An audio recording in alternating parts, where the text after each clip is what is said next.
नमस्कार। आप सभी का आपके अपने चैनल नीम करोली बाबा में एक बार फिर से बहुत बहुत स्वागत है। कामना करते हैं कि आप और आपके परिजन ठीक होंगे। इसी कामना के साथ आगे बढ़ते हैं आज के अद्भुत क्रमांक की ओर।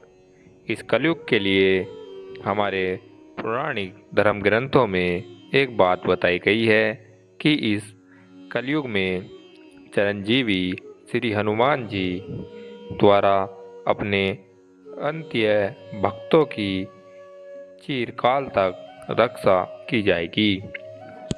हनुमान जी ही एक ऐसे देव हैं जो अपने अनन्य भक्तों के कष्टों को देख नहीं सकते।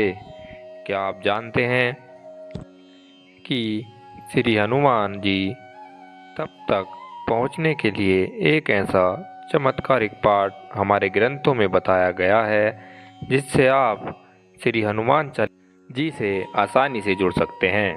आप बिल्कुल ठीक सोच रहे हैं, अनन्य पाठ है श्री हनुमान चालीसा। तो आज के इस क्रमांक में आपको 4 ऐसे अद्भुत घटनाएं, यदि आप श्री हनुमान चालीसा को नियमित रूप से पढ़ते हैं तो उसके क्या लाभ होंगे। आज हम आपको इस क्रमांक में 4 घटनाओं को शामिल किया गया है। किसी भी एक घटना को बिना सुने हुए छोड़िए मत, क्योंकि हर घटना आपके जीवन से पूरी तरह से जुड़ी हुई है।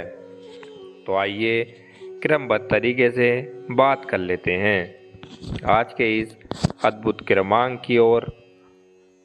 आज के इस पहले बिंदु में आपको एक बात बता दूं कि यदि कोई अनन्य भक्त श्री हनुमान चालीसा को नियमित रूप से प्रतिदिन पढ़ता है या जाप करता है तो उसके जीवन में ऐसे ऐसे चमत्कारिक तथ्य, ऐसे ऐसे और चमत्कारिक रहस्य, कई घटनाएं जुड़नी प्रारंभिक हो जाती हैं जो कि उसने कभी अपने जीवन में सोचा भी नहीं होगा। पहले बिंदु में आपको बताते हैं कि ऐसी कौन सी घटना है, यदि आप नियमित रूप से पाठ करते हैं तो आपके सामत आपको अनुभूति कराई गई सबसे पहली घटना है कि जो भी साधक श्री हनुमान चालीसा को पूरे मन क्रम वचन के साथ यदि पाठ करता है तो ऐसे अनन्य भक्त को कुछ ही समय के बाद में श्री हनुमान चालीसा के शुभम आभास होने का अनुभव हो जाते हैं। ये बात बहुत रहस्यमयी है। ये बात केवल वही साधक जानता है जो हनुमान चालीसा का नियमित रूप से पाठ कर रहा है और इस क्रम को उसने जारी रखा है। आपके साथ क्या होगा, ऐसी कौन सी रहस्यमयी घटना हो गई। सबसे पहले यह घटना हो गई, यदि आप श्री हनुमान चालीसा का नियमित रूप से पाठ करते हैं, इसके लिए कोई समय नहीं बताया गया है। आप किसी भी समय, जिस समय आप फ्री हों उस समय आप हनुमान चालीसा का पाठ कर सकते हैं, पर शर्त यह है कि आप हनुमान चालीसा का पाठ पूरे तन मन से करें और कोई भी मन में गंदा विचार ना हो। और इस बात का ध्यान रखें कि जहाँ पर आप हनुमान चालीसा का पाठ करते हैं, जो स्थान आप चुनते हैं, वहाँ साफ सफाई होनी चाहिए। हनुमान चालीसा नियमित रूप से पाठ कर रहे हो तो सबसे पहले अनुभूति यह होगी कि स्वयं हनुमान जी आपको इस बात का आभास जाकर करा देंगे कि वे आपके आसपास ही मौजूद हैं।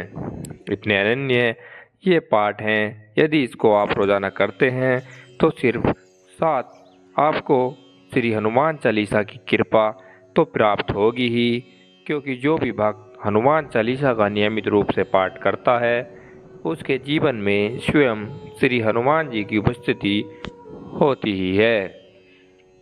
साथ ही श्री राम जी की कृपा भी ऐसे भक्तों के ऊपर बरसेगी।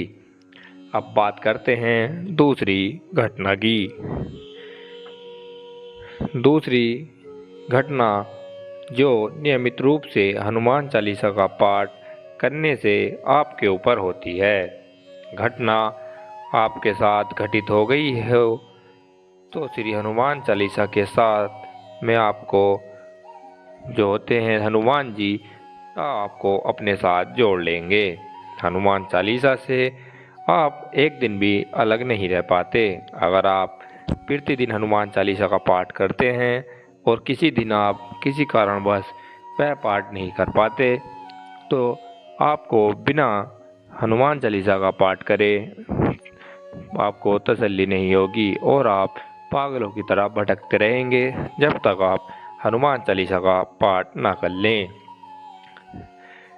इसके साथ साथ आप अगर रोज़ाना हनुमान चालीसा का पाठ करते हैं तो आप ओजस्वी हो जाएंगे। आप पर एक अलग ही तेज आने लगेगी। आपके हर वाक्य में एक प्रकार की दिव्यता हर व्यक्ति के अंदर देखने को मिलेगी। जिससे भी आप मिलेंगे आपके वाक्य बहुत सिद्ध हो जाएंगे, क्योंकि हनुमान चालीसा यह वर्णित है कि दीन अष्ट सो सिद्धि नवनिधि के दाता असबर दीन जान की माता, यानी स्वयं हनुमान जी को अष्ट सिद्धि की प्राप्ति है। और श्री हनुमान जी को जो भी भक्त बड़े प्यार से पूजता है उनकी भावना करता है तो स्वयं हनुमान जी ऐसे भक्तों को अपनी शक्तियाँ प्रदान कर देते हैं। लेकिन आपको एक बात का ध्यान रखना है, जब आप हनुमान चालीसा का पाठ करें उस समय हनुमान जी को याद करके यह पाठ करना चाहिए। इससे किसी भी प्रकार की भूल मत कीजिएगा। हनुमान चालीसा का पाठ करते वक्त हनुमान चालीसा को हनुमान जी को हमेशा मन में याद करते रहना चाहिए। अब चलते हैं तीसरी घटना की ओर। तीसरी घटना मैं आपको बताऊं, जितने भी लोग हनुमान जी को अपना आराध्य मानते हैं, महाराज जी से जुड़े हुए हैं, उनको भी श्री हनुमान चालीसा का पाठ करना ही चाहिए। स्वयं श्री हनुमान जी कहते हैं श्री महाराज जी कहते हैं कि हम कोई चमत्कार नहीं जानते, जो भी कहना है आप हनुमान जी से स्वयं कहिए। यदि आप हनुमान जी को प्रसन्न करना चाहते हैं तो हनुमान चालीसा के अलावा कोई दूसरा उपयोग कोई हो ही नहीं सकता। आप श्री हनुमान चालीसा का नियमित पाठ करिए। श्री महाराज जी को बहुत प्रसन्नता होती है, क्योंकि आप प्रत्यक्ष रूप से महाराज जी को ही प्रसन्न कर रहे हैं, क्योंकि महाराज जी और हनुमान जी में कोई भिन्नता नहीं है। महाराज जी स्वयं हनुमान जी के विशिष्ट अवतार माने जाते हैं। इसीलिए श्री हनुमान चालीसा महाराज जी को भी अनंत प्रिय है। और एक बात आप याद रखिए, हनुमान चालीसा के साथ साथ में श्री राम नाम का उच्चारण प्रारंभ कर दें तो श्री राम जी की अद्भुत कृपा आपको मिलेगी ही। और स्वयं महाराज जी ऐसे गुरु का आपके जीवन में आगमन होने के साथ साथ जीत की ओर मार्ग अग्रसर करते हैं। जो ये घटनाएं मैं आपको बता रहा हूँ, ये घटनाएं आपके जीवन में 100% घटित हो गई तो आप लिख लीजिएगा। अगर इस स्वरूप में आप आगे बढ़ते हो तो आपका जीवन निश्चित तौर पर धन्य हो जाएगा और आपको कभी भी जीवन में कठिनाइयों का सामना नहीं करना पड़ेगा। अब पारी है चौथी घटना की। चलते हैं चौथी घटना की ओर। श्री हनुमान चालीसा का नियमित पाठ करने वालों के जीवन में यह घटित होता है कि आप जैसे जैसे हनुमान चालीसा को अपने जीवन की ओर आगे बढ़ाना प्रारंभ करते हैं तो आपको ऐसा लगेगा कि जीवन के सारे महत्व इस माध्यम से ही हैं। आप जीवन में इतने व्यतीत हो जाओगे कि आपकी जहाँ पर भी उपस्थिति होगी आपका हर कार्य बहुत बहुत सफल होगा। आपके कार्य में आपको सफलता मिलने लेने तय हो जाएगी।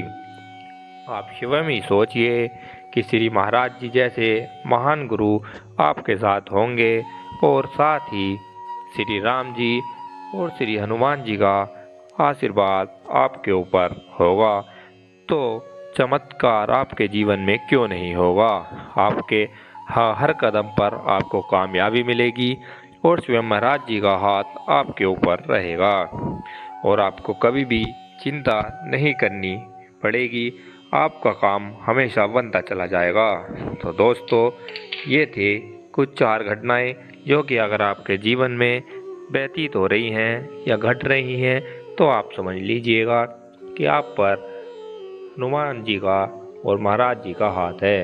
तो दोस्तों अगर आप भी हनुमान चालीसा का प्रतिदिन पाठ नहीं करते तो आज से ही हनुमान चालीसा का प्रतिदिन पाठ करना प्रारंभ कर दें।